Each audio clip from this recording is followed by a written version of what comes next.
కానీ అది త్రిగుణి కాకుండా 3 రేఖలు కాకుండా 4-5 రేఖలు ఉంటే మాత్రం అది భిన్నిస్తుంది. ఎప్పటికీ చాలా రేఖలు. అందుకోసమే అడ్డురేఖ అడ్డురేఖ అడ్డురేఖ, నిలువు రేఖ నిలువు రేఖ నిలువు రేఖ 3 సంఖ్యలు మించిపోయినాయి. కాబట్టి ఇది మీకు గ్రిల్ అయింది, ఇది మీకు వల అయింది, ఇది మీకు చతురంగ పాడైంది, నష్టాన్ని చేస్తుంది, శిక్షలు కక్షలు ఇవి. కాబట్టి అతి ఎప్పుడు ఎవరికి పనికిరాదు. కాబట్టి ఇక్కడ 3 రేఖల వరకు, 1 రేఖ వరకు చూడవచ్చు. ఇక మరి సహాయ రేఖ ఇక్కడి నుంచి రావటం, ఇక్కడి నుంచి రకరకాల నుంచి సహాయ రేఖలు వస్తాయి. అది మనం ధనరేఖను గురించి చదువుతున్నప్పుడు దాని గురించి వివరంగా మనం తెలుసుకోవచ్చు. ఈ పర్వతం మీద కనబడేటువంటి చిహ్న సంపద, చిహ్న సౌష్ఠవం, గుర్తుల యొక్క ఫలితాన్ని మాత్రమే నేను మీకు చెప్తున్నాను. మిగతా రేఖల గురించి చెప్పినప్పుడు మొత్తము ఇప్పుడు మీకు ఒక్కొక్క దానికి ఒక్కొక్క అవగాహన వస్తున్నది. శాస్త్రం మొత్తం తెలిసినాక పరిపూర్ణమైన అవగాహన. అధ్యయనం చేస్తున్నాం, ఆన్ రీడింగ్, ఆన్ హియరింగ్, ఒకరు చెప్పటం వలన వింటున్నాం, ఆన్ రీడింగ్ చదవటం వలన, ఆన్ రైటింగ్ వ్రాయటం వలన, వీటి వలన మనకేమవుతుంది, జ్ఞానం పెరుగుతుంది ఒక శాస్త్రం మీద.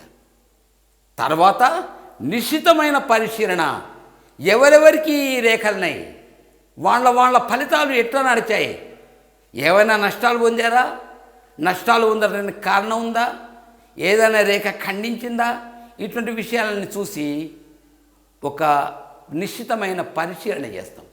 దీనివల్ల ఏమవుతుంది, అవగాహన ఏర్పడుతుంది. ఓహో, నిలువు రేఖను కూడా ధనరేఖను కూడా ఒక వాలు రేఖ, ఒక అడ్డు రేఖ ఖండించింది కాబట్టి ధన నష్టమైంది, సంపాదించుకున్న మొత్తం పోయింది. అవగాహన, అధ్యయనము, అనుశీలన, పరిశీలన, తర్వాత ఇవన్నీ కూడా ఒక అనుభవాన్ని మీకు పెంచుతుంది. కాబట్టి ఇన్ని చేస్తే కానీ మీకు అనుభవం రాదు. ధర్మ అర్థ కామ ఈ మూటిని సరిగ్గా పాటిస్తే మోక్షం సహజంగానే వస్తుంది.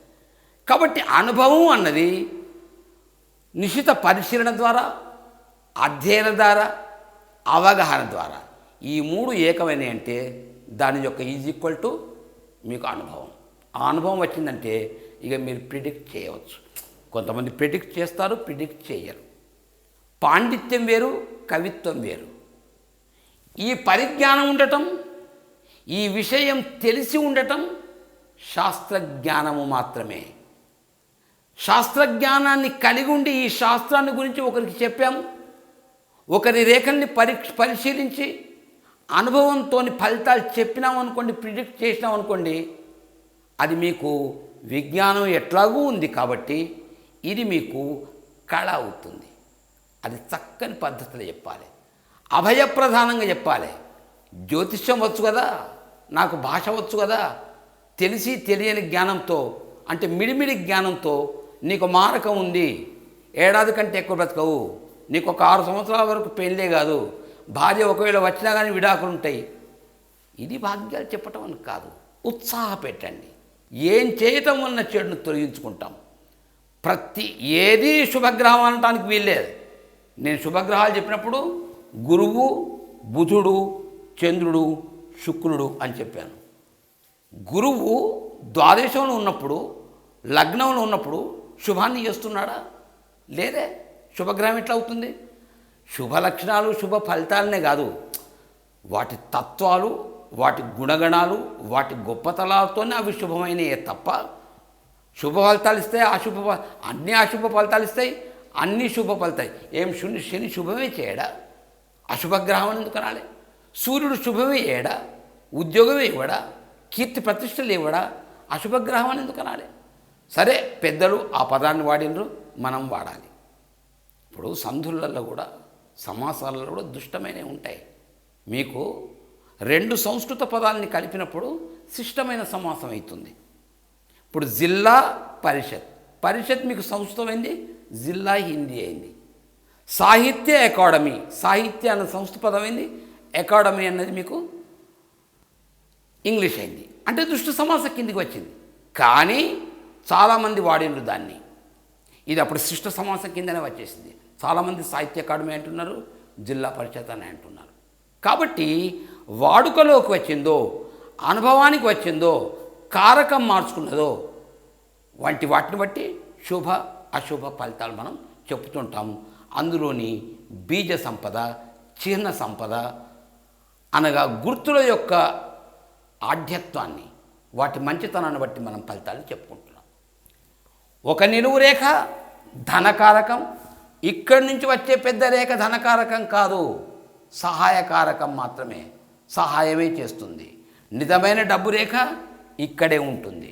నిజమైన ధనం, నిజమైన ధనికుడు, అందుకోసం ధనకారకుడు అని నేను ఇక్కడే తన్నాను. ఈ రేఖకు వర్తిస్తుంది కానీ ఈ రేఖకు వర్తించదు. రెండు నిలువు రేఖలున్నాయి, అదే ధనము ద్విగుణీకృతం. మూడు రేఖలున్నాయి, త్రిగుణీకృతం. 4-5 రేఖలున్నాయి, పతనం, మొత్తం డబ్బు పోతుంది. కాబట్టి అతి సర్వత్ర వర్జయేత్, అతి ఎప్పటికీ పనికిరాదు, తీసేయండి. ఈ నిలువు రేఖలు సమాంతరంగా ఒక రైల్వే ట్రాక్ తీరు పక్కకే నడుస్తుంటాయి. వీటిని సమాంతర రేఖలు అంటాం. ఇక్కడొక రేఖ, ఇక్కడొక రేఖ, ఇది నిలువు రేఖే, ఇది నిలువు రేఖే, దూరం ఉన్నాయి, సమాంతర రేఖలు అంటాం. వీళ్ళేది పక్కకే నడుస్తుండాలి, ఎక్కడ కలవకూడదు, విడిగా పోతుండాలి చివరిదాకా. వాటిని సమాంతర రేఖలు అంటాం మనం. కాబట్టి ఈ సమాంతర రేఖలు ద్విగుణీకృత ఫలితాన్ని ఇచ్చుడే కాదు, ప్రధాన రేఖ అయినటువంటి ధనానికి ఎక్కడైనా లోపం ఏర్పడినప్పుడు, దోషం వాటిల్లుతున్నప్పుడు, స్వయం కృతాపరాధమైనప్పుడు దాని నుంచి రక్షించటానికి ఈ సమాంతరంగా పారేటువంటి, సమాంతరంగా ప్రవహించేటువంటి రేఖ మీకు తోడ్పడుతుంది. ఇక్కడ మీకు వాలు రేఖ కనిపిస్తుంది. మీకు సాధారణంగా గురుస్థానము నుంచి ఒక వాలు రేఖ శని క్షేత్రానికి, గురుస్థానము నుంచి అని చెప్పాను నిన్న. గురుస్థానం నుంచి శని స్థానంలోకి ఒక వాలు రేఖ అంటే వాన బిందువు తీరు, వర్షపు బిందువు తీరు కొద్దిగా ఎంత క్రాస్లో వస్తుందో, స్వార్థానికో, లాభానికో, వ్యాపారం పేరుటనో, ఏ కారణమైన కారణాంతరాలు ఏవైనా కావచ్చు, కానీ మాట పోతుంది, మూట పోతుంది.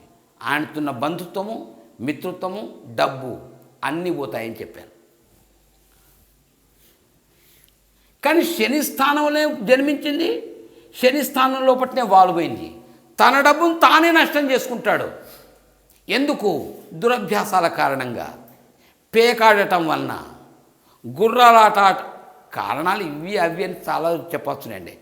కారణాలు చెప్పి భయపడిపోవటానికో, భయపెట్టడానికో, తాను భయపడటానికో మాత్రం కాదు శాస్త్రాన్ని చదువుకునేది.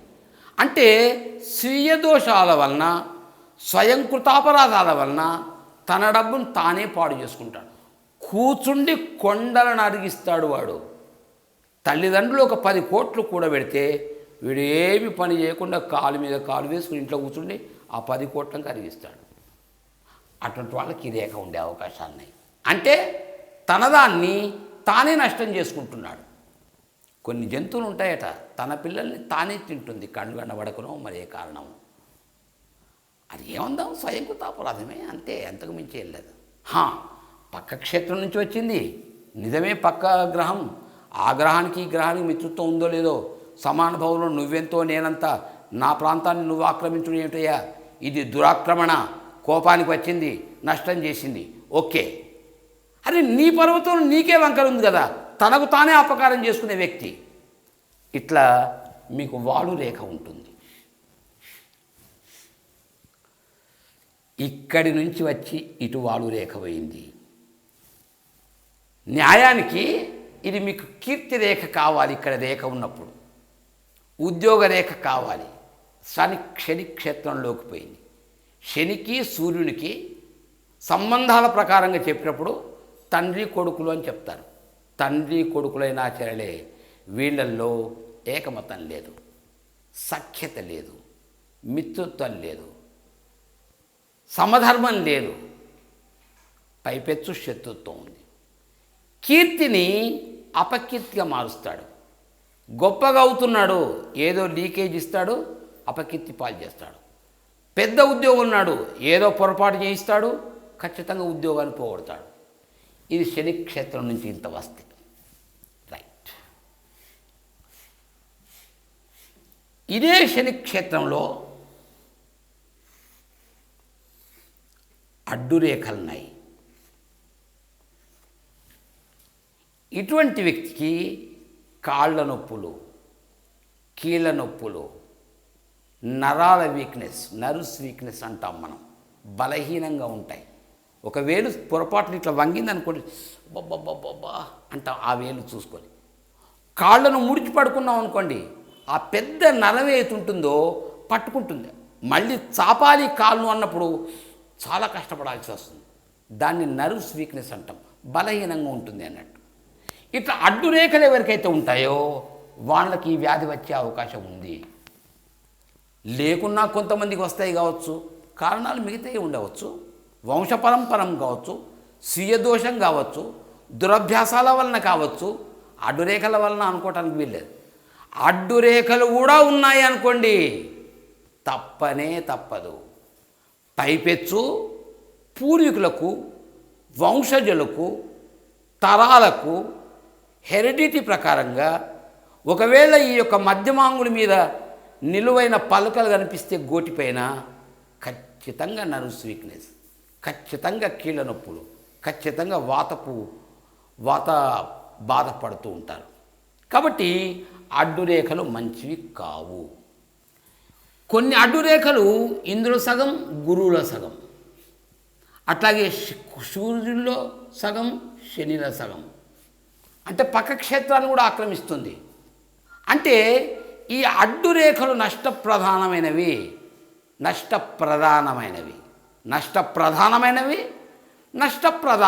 నష్టాన్ని కలుగజేస్తుంది.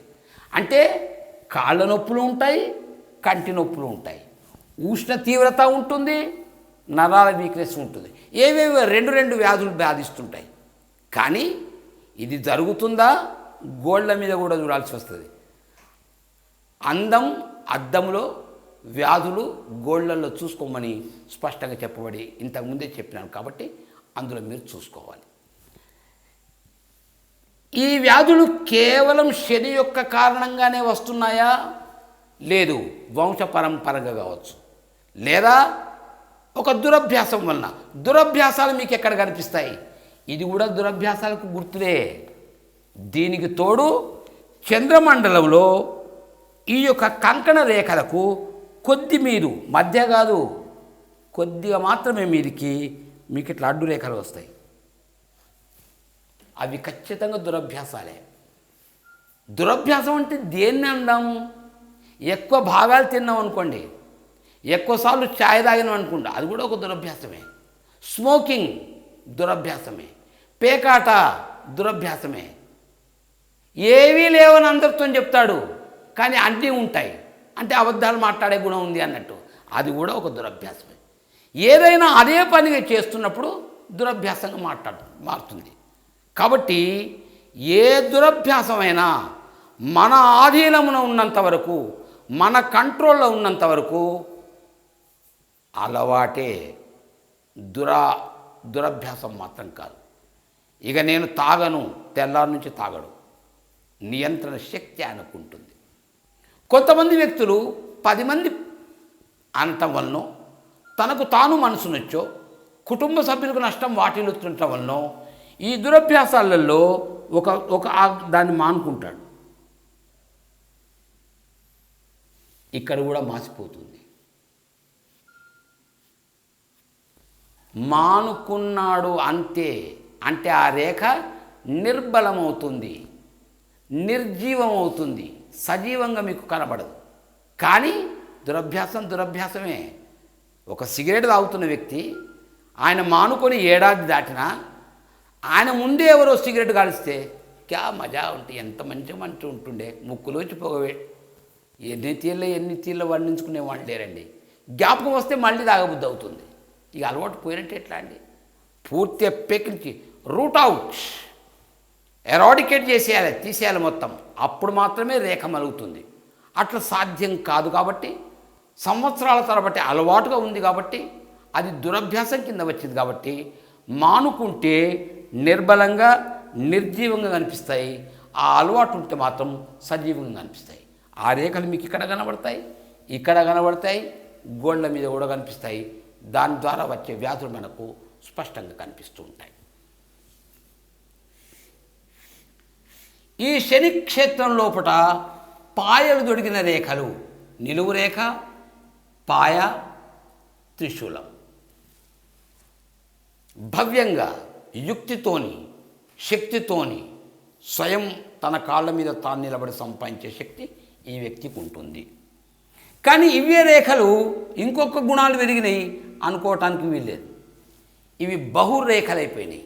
ఇది గోపుచ్చ రేఖ అంటాం. ఒకే శాఖ పెరిగితే పాయ, 2 శాఖలు పెరిగితే త్రిశూలం అవుతుంది, చాలా శాఖలు పెరిగితే గోపుచ్చ రేఖ అవుతుంది. ఏ పర్వతం మీద, ఏ రేఖ మీద మీకు గోపుచ్చం కనిపించినా మంచిది కాదు. 2, 3 సీమితం. 3 దాటిందో అది మీకు గోపుచ్చ రేఖ కిందికి వస్తుంది, చాలా నష్టాలను చేసేస్తుంది.